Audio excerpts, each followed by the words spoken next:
As instructors, we only have a relatively short amount of time to teach you everything that you need to know to be an effective scuba diver, and there is plenty that you'll just only learn by doing.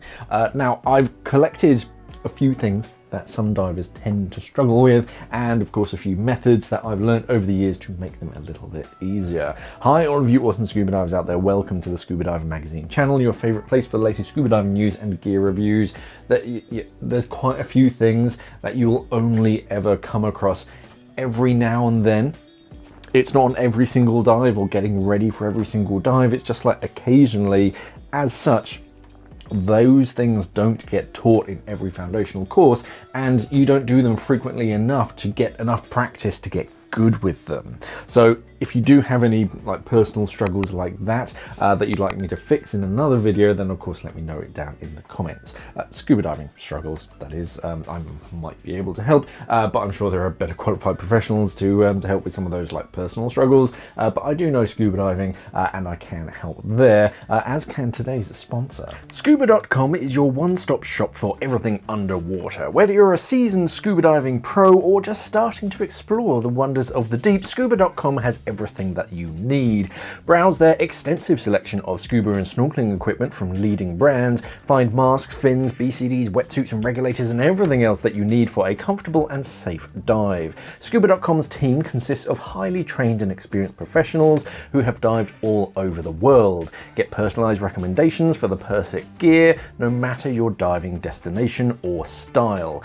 Ready to take the plunge? Scuba.com offers scuba diving classes from all levels, from beginner open water diver certification to advanced technical diving courses. If you're looking for the ultimate underwater adventure, Scuba.com curates diving trips around the globe to exotic destinations. Dive into a world of possibilities with Scuba.com.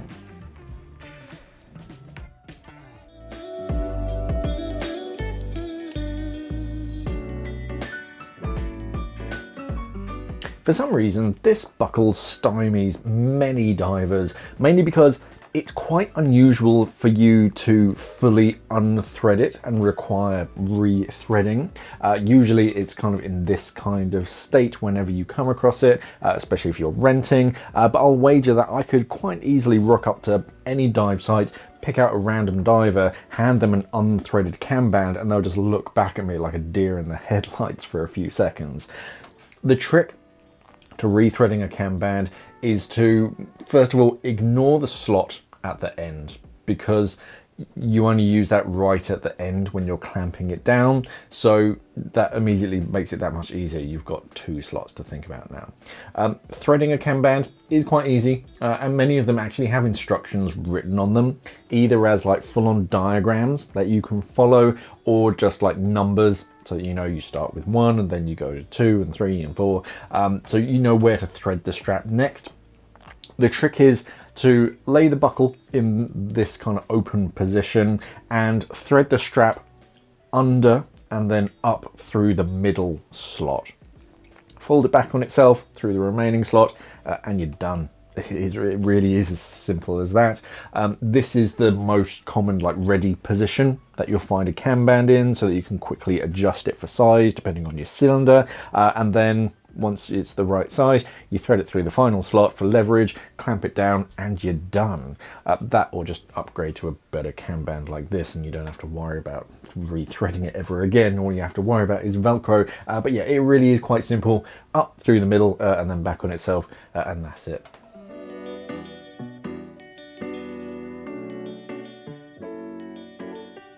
This is a very handy knot to know for a whole range of reasons, and the trick here is to learn one method and ignore every other demonstration, because you're just going to get yourself confused. There are 6,000 different ways that you can tie this knot, and if you don't believe me, look at any like knot tying tutorial page on Instagram, because they'll have a new video on how to tie a bowline, where someone just waves their hands and then ties that bowline every other day. There's a new video on how to do a bowline. So This is a very strong end knot that puts a loop on the end of any rope of pretty much any size, and it's great because you can thread that loop through something first and then tie the knot, and most importantly you can untie it quite easily even after it's had a heavy load, so it doesn't get really super tight. You can usually untie it very easily. The way that I was taught the BowLine is like this. So if you are looking for a method, here's the one that I learned, and then just ignore every other one because you're just going to get yourself confused. Once you've wrapped it around or passed it through whatever it is that you want to tie it, just tie a basic overhand knot like this and then pull that end taut so you create a little loop here. Pass the taut end around the back of the tree and then back down the rabbit hole, if you like that analogy, and you're done. That's the BowLine. It's important when you pass it under, it traps this part of the rope, and then the actual end of the rope ends up on the inside of the circle, not the outside. Otherwise people in the comment section get very angry. But yeah, that's how I was taught to do it. I find it quite quick and easy, and it just works. But yeah, once you've found one method that works for you, try not to learn any others. You see them, as I said, on like Instagram, where it's like, oh, that's a really cool way of doing it, because you'll forget the previous way of doing it, and then you're stuck half learning this one, and then you have to fully commit. So yeah, only fully commit to one way of learning and then stick with it. This is honestly becoming less and less of a problem now that we have like bungee heel straps and buckles with like proper bolts where you just unscrew them, but it isn't uncommon where you need to remove the buckle portion of your fin strap to either replace a broken part or adjust the length of the strap, because a lot of them are adjustable nowadays. The trick here is to first find out if you have, or if your fins have any clever like mechanism or something to actually remove that buckle, instead of just jabbing at it with a flathead screwdriver, because a lot of it's just plastic and you're going to damage it.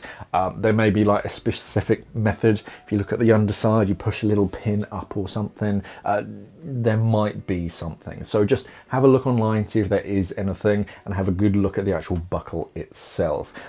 If it's a basic buckle like this, the old-fashioned kind of style, then it really is just brute force. It's usually a forward push towards the tip of the fin.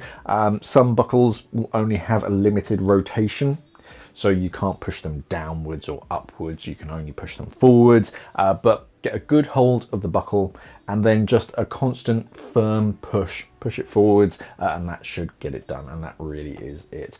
Just remember that a lot of it's plastic, so if you're like bending it or twisting it, you can break it. So yeah, have a look at the entire mechanism, and of course see if someone's done a video online showing you how to do it properly.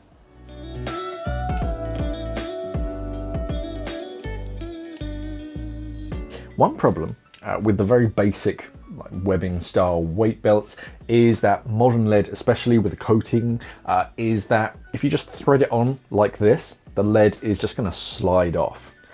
That's why we teach you to hold weight belts from the non-buckle end, so that if it does slide, it's going to get caught by the buckle. It's mainly so that we don't lose any of our lead, or I suppose if it falls off, it might break your toe, but we're mainly concerned about losing our lead because lead's expensive. So it's handy for your lead to stay where you need it on that weight belt for good trim. If you want it on the sides, you can keep it on the sides. If you don't lock it in place, it can slide forwards. If you want it at the back, it can slide to one side. So it's good to be able to lock your lead in certain places, and that's why we have weight retainers, and tri-gliders are a good alternative. You can thread them like this to lock the lead in place. You don't need one for every single block of lead. If you have them, then yeah, great. But try to focus mainly on the ones on the end to kind of lock them in place, and then the others, they're not going to go past it, obviously. Now, if you don't have any of these, you're diving abroad, you don't have any, and the dive center doesn't have any, then what you can do is you can do a quick twist of the webbing at that midsection and then thread it back through to lock the lead in place. Now this does shorten the weight belt a fair bit, so if you do it for every single block, your weight belt's going to be that much shorter, but a lot of weight belts are fairly long anyway. So if the one that they give you has a lot of excess slack, then this can actually be a handy way of shortening it without actually cutting it.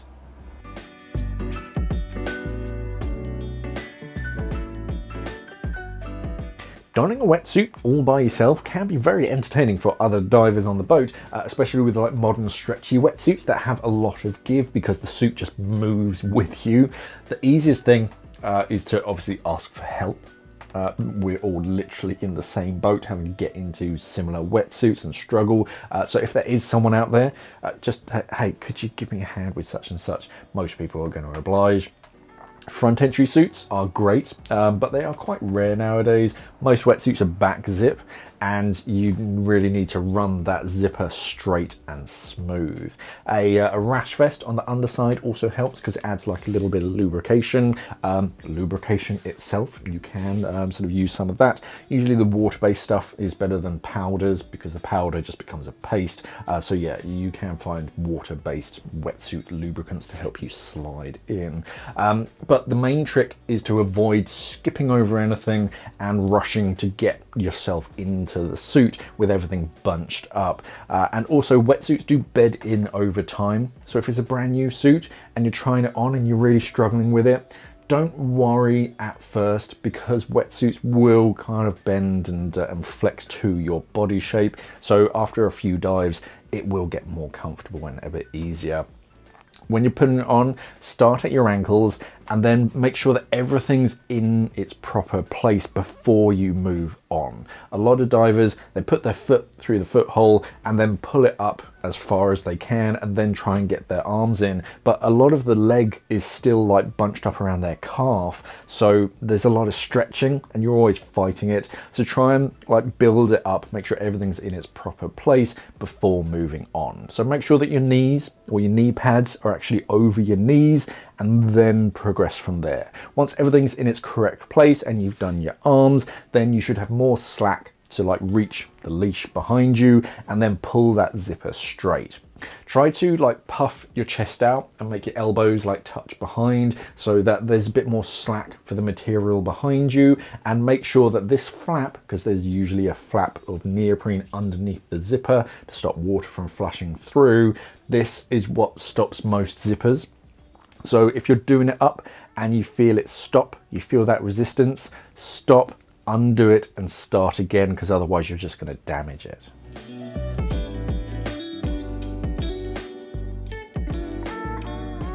This is another one of those like magic tricks that your dive master will just kind of do with a flick of their wrist, but it just never works out when you try to do it yourself. If you're trying to hang your regulators on a hook or like wrap them down into a regulator bag, it's like trying to force an unwilling octopus into a bag. The quick twist is easy. Hold the first stage, the metal part, up as high as you can, and then the hoses usually fall onto two sides. Just make an X shape with the hoses, cross them over, grab where they cross, and then let the first stage drop down. That's a nice quick twist. Then you can change the size of the wrap to the size of your bag. If you start off really small, then it gives you room to expand. If you're trying to fit them neatly into a bag, then find the flat side of your first stage where the hoses are as flat as possible. It's usually with the A-clamp or the DIN fitting pointing inwards, and then curl the hoses away from that around like the circumference of the bag. If you have a spoke first stage, just do whatever you can because they're just wild cards. But other regulators, yeah, start at the first stage and then work your way around the perimeter of the around the edge of the bag, and try to keep the second stages and the SPG neat and tidy as best you can. Try and tuck them in the center.